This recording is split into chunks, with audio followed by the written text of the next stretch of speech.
Assalamualaikum warahmatullahi wabarakatuh. Halo Sobat Healthies, gimana nih kabarnya teman-teman semua? Sejauh ini puasanya masih aman kan? Pastinya aman dong. Kalau begitu biar kita lebih semangat nih. Bagaimana kalau kita serukan jargon dulu yuk? Bersama Promkes Sharing, dengarkan dari hati manfaat sampai nanti. Jadi, kembali lagi bersama kami di Prom Noise. Pepatah mengatakan, tak kenal maka tak sayang. Oleh karena itu, saya Laila Indrasari selaku host podcast pada kesempatan kali ini. Nah, berhubung kita lagi di bulan yang penuh berkah dan juga tengah menjalankan ibadah puasa, maka podcast kali ini kita mengangkat judul Marhaban Ya Ramadan, Puasa Sehat dengan Gizi yang Tepat. Bersama narasumber kita yang luar biasa, ada Kak Randika dari jurusan Sarjana Terapan Gizi dan Diet Etika. Halo Kak, gimana nih kabarnya? Halo, alhamdulillah baik. Kalau boleh tahu nih Kak, kesibukan kakak sekarang apa aja sih? Untuk kesibukan saat ini mungkin lebih mempersiapkan PKL ke depan, kemudian kunjungan rumah sakit, kemudian lagi mempersiapkan proposal skripsi juga, Kak. Nah, sebelumnya nih Kak, boleh dong Kakak perkenalan terlebih dahulu nih, biar teman-teman semua pada kenal sama Kakak. Baik, perkenalkan nama saya Randika Alfianti Ramacahyani dari jurusan Sarjana Terapan Gizi dan Diet Etika. Saat ini menempati tingkat 3, seperti itu Kak. Oke, seru nggak sih Kak kuliah di jurusan gizi itu? Seru banget dong. Kalau boleh tahu apa aja sih Kak kegiatan selama Kakak kuliah di gizi ini? Untuk kuliah di gizi sendiri itu kan sebenarnya mayoritas orang mungkin berpikir bahwa gizi itu hanya masak ya Kak. Entah itu di catering atau mungkin di rumah sakit dan di lain-lain, orang mengira kita itu hanya memasak. Sebenarnya itu di dalam situ itu kita juga mempelajari loh Kak, bagaimana mekanisme di dalam tubuh tentang makanan, kemudian bagaimana interaksi makanan dan obat akan menimbulkan efek samping seperti apa dan lain sebagainya. Jadi waktu kita di rumah sakit juga pun kita juga tidak diajarkan untuk hanya memasak, tetapi kita juga merencanakan bagaimana misal kalau ada pasien datang nih, itu penyakitnya ini, kemudian dietnya apa sih, seperti itu. Jadi seru banget kok kalau misalnya di gizi seperti itu. Nah ini kan kakaknya udah tingkat 3 nih. Nah untuk jam tidurnya masih aman kah? Alhamdulillah masih aman kok Kak. Oke, langsung saja ya Kak, kita ke topik utama pembicaraan podcast kali ini, yaitu membahas tentang puasa sehat dengan gizi yang tepat. Nah ini ada beberapa pertanyaan nih Kak dari teman-teman.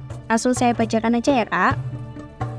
Nah untuk pertanyaan pertama, mengapa melaksanakan ibadah puasa dapat menjadikan tubuh kita lebih sehat Kak? Baik, untuk menjalankan ibadah puasa sendiri itu memiliki manfaat-manfaat. Antara lain yang pertama, pada saat kita berpuasa, tubuh akan secara otomatis meningkatkan kadar lemak HDL di dalam tubuh. Kemudian juga menurunkan kadar lemak LDL di dalam tubuh. Sebelum itu, apa sih yang dimaksud dengan kadar HDL dan kadar LDL? HDL sendiri itu adalah nama lain dari kadar lemak baik di dalam tubuh. Sedangkan LDL adalah nama lain dari kadar lemak buruk di dalam tubuh.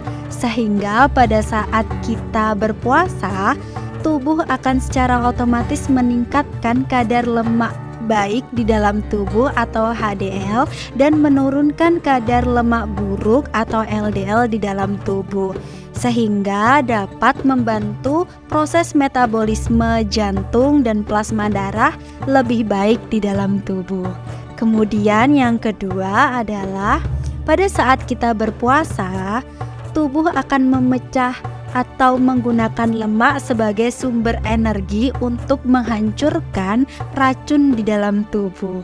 Sehingga pada saat kita berpuasa, tubuh akan secara otomatis mendetoksifikasi diri dari racun yang masuk ke dalam tubuh. Seperti itu.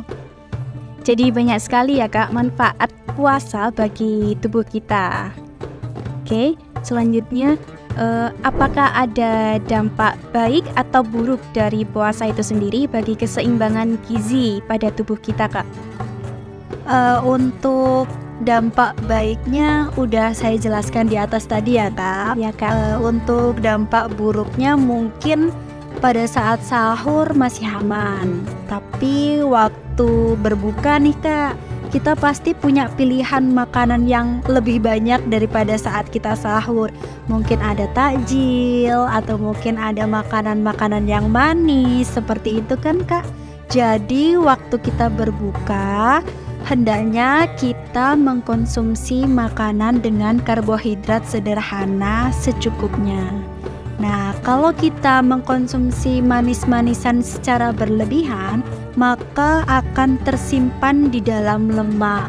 Karena pada saat puasa, fungsi insulin itu sendiri masih menurun, sehingga metabolisme insulin di dalam tubuh itu tidak bisa secara maksimal dan mengakibatkan penumpukan lemak, sehingga meningkatkan berat badan dan kadar kolesterol di dalam tubuh. Seperti itu.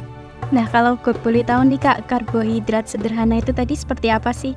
Baik, untuk karbohidrat sederhana sendiri itu adalah seperti nasi putih, kemudian roti, cake, seperti itu, serta makanan-makanan yang mengandung glukosa. Oke, untuk pertanyaan selanjutnya, bagaimana menerapkan pola makan yang sehat dan olah gizi yang tepat saat berpuasa dalam jangka panjang? Nah, untuk jangka panjang sendiri yang dimaksudkan mungkin saat puasa Ramadan ini Kak. Baik, untuk puasa jangka panjang ini mungkin kita bisa memperbanyak asupan tinggi serat dan tinggi protein. Nah, tinggi serat dan tinggi protein tersebut bisa meningkatkan tubuh untuk menahan rasa lapar lebih lama pada saat berpuasa. Seperti itu Kak.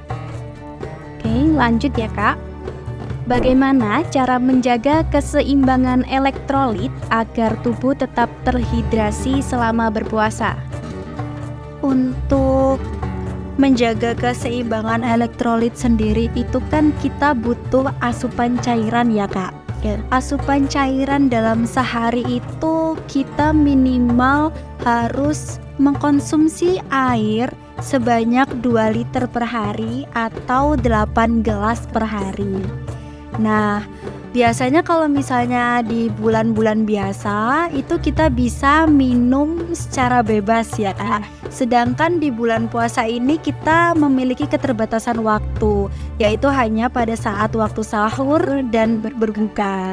Nah, pada saat sahur nih kita bisa mengkonsumsi air sebanyak 2 gelas. Kemudian pada saat berbuka kita itu bisa mengkonsumsi 2 gelas lagi. Kemudian pada saat kita sebelum tarawih, kita bisa mengkonsumsi air sebanyak 1 gelas. Kemudian setelah tarawih, kita juga bisa mengkonsumsi sebanyak 1 gelas. Dan waktu kita mau tidur, usahakan juga kita minum sebanyak 2 gelas, sehingga pada saat di total kita tetap mengkonsumsi 8 gelas per hari atau 2 liter per hari, meskipun pada saat itu kita sedang menjalankan ibadah puasa. Oke, baik, untuk pertanyaan selanjutnya, apa saja faktor yang perlu dipertimbangkan dalam merencanakan menu makanan yang seimbang dan bergizi namun dapat menurunkan berat badan kita selama berpuasa? Baik Kak, Untuk sahur sendiri seperti yang saya jelaskan di atas tadi, yaitu dengan mengkonsumsi karbohidrat kompleks. Nah, mengapa sih kok kita harus mengkonsumsi karbohidrat kompleks? Karena tubuh akan mengkonsumsi lebih lama mengenai karbohidrat kompleks itu sendiri, sehingga kadar glukosa di dalam darah lebih stabil daripada kita mengkonsumsi karbohidrat sederhana pada saat sahur, seperti itu. Kemudian tidak lupa juga kita mengkonsumsi makanan dengan tinggi serat dan tinggi protein. Kemudian dilanjutkan pada saat berbuka nih. Kan tadi waktu sahur kita sudah makan makanan dengan kandungan karbohidrat kompleks yang mungkin dicerna lebih lama di dalam tubuh. Pada saat buka, kita harus atau dianjurkan mengkonsumsi karbohidrat sederhana. Nah, karbohidrat sederhana ini fungsinya untuk bisa dicerna langsung oleh tubuh sehingga dapat meningkatkan kadar glukosa darah atau di dalam tubuh yang telah hilang pada saat puasa, seperti itu. Kemudian pada saat kita berbuka juga hindari makanan-makanan yang berlemak jenuh.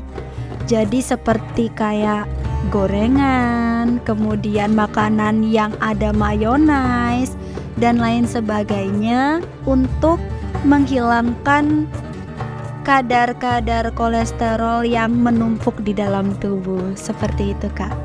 Tidak lupa juga untuk mengkonsumsi cairan atau air yang cukup, seperti itu. Lanjut, apakah ada makanan tertentu dan berapa jumlah porsi yang dapat membuat kita tetap kenyang sampai waktu berbuka, Kak? Untuk makanan tertentu mungkin makanan yang tinggi protein dan tinggi serat ya Kak, untuk membantu tubuh lebih lama dalam menekan rasa kenyang. Kemudian untuk porsi sendiri kita menggunakan aturan porsi piring Kak. Dalam satu piring kita memakai setengah piring makan untuk diisi dengan sayuran. Kemudian seperempat piring makan kita isi dengan makanan dengan sumber protein dan sumber lemak. Kemudian seperempatnya lagi kita isi dengan makanan yang tinggi karbohidrat, baik karbohidrat kompleks maupun karbohidrat sederhana. Oke, lanjut ya Kak. Apakah kita bisa memperkirakan nilai gizi pada suatu makanan, terutama pada takjil yang dijual di khalayak umum? Mengingat sekarang kan banyak makanan yang unik nih Kak. Nah itu apakah mengeklaim apakah makanan tersebut mengandung gizi yang seimbang? Untuk kita sendiri tidak bisa langsung gamblang mengeklaim bahwa nilai gizi itu seperti ini. Akan tetapi bisa kita lihat dengan tampilan layar yang tertera, mungkin dari penampilannya ya Kak. Misalnya kita lihat bahwa di situ ada kandungan lemaknya atau mungkin makanannya itu digoreng. Nah, bisa dipastikan bahwa makanan tersebut mengandung lemak yang jenuh sehingga dapat peningkatan berat badan serta meningkatkan kadar kolesterol di dalam tubuh. Untuk pertanyaan selanjutnya, masyarakat Indonesia memiliki kebiasaan berbuka dengan yang manis-manis sehingga berpotensi akan meningkatkan gula darah yang berakhir pada diabetes nih Kak.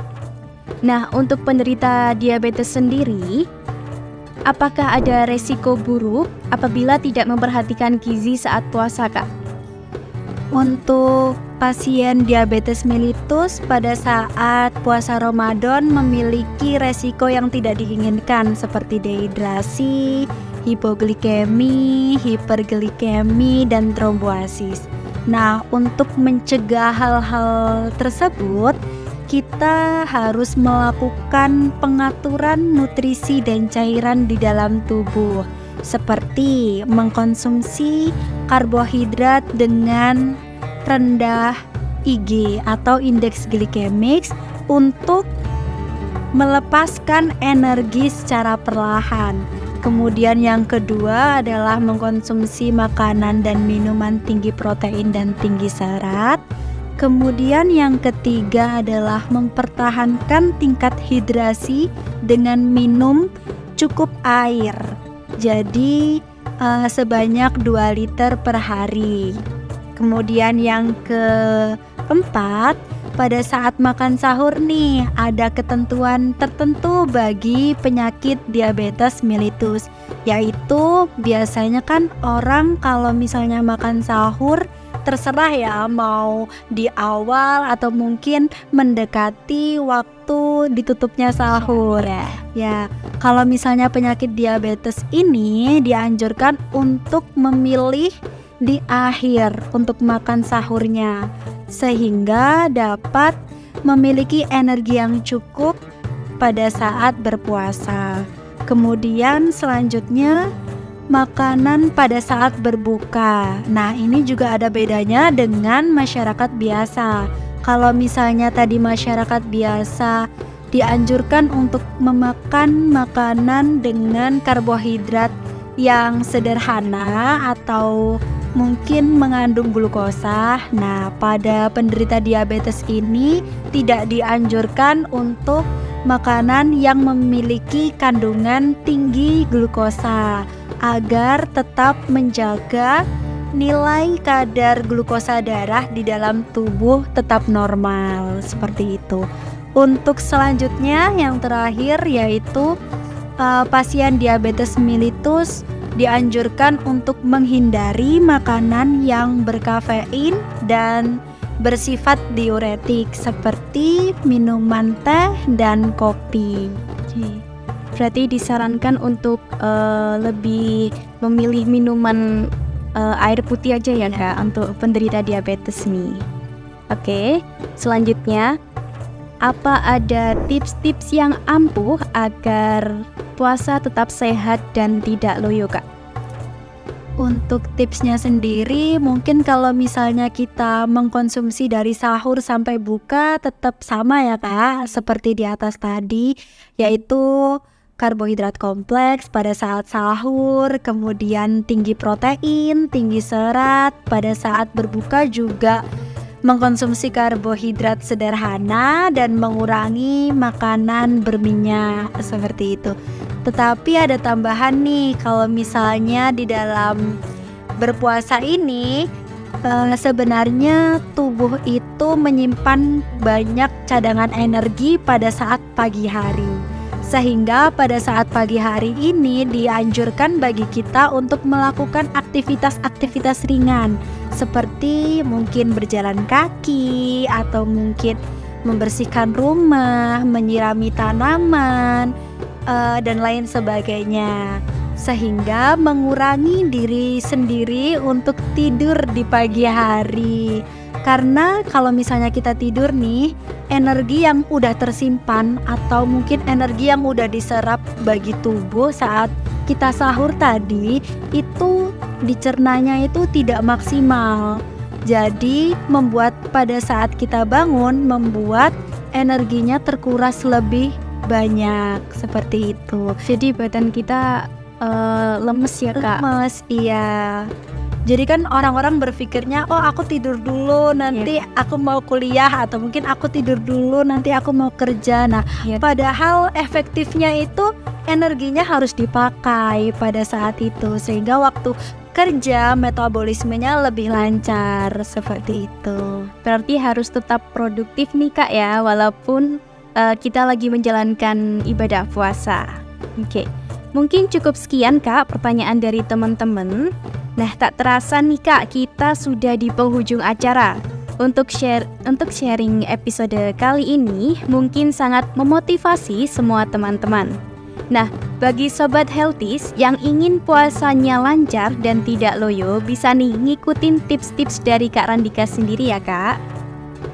Baik, sebelum podcast ini saya tutup, saya ucapkan terima kasih kepada Kak Randika karena telah menghadiri podcast kami yang berjudul Marhaban Ya Ramadan, Puasa Sehat dengan Gizi yang Tepat.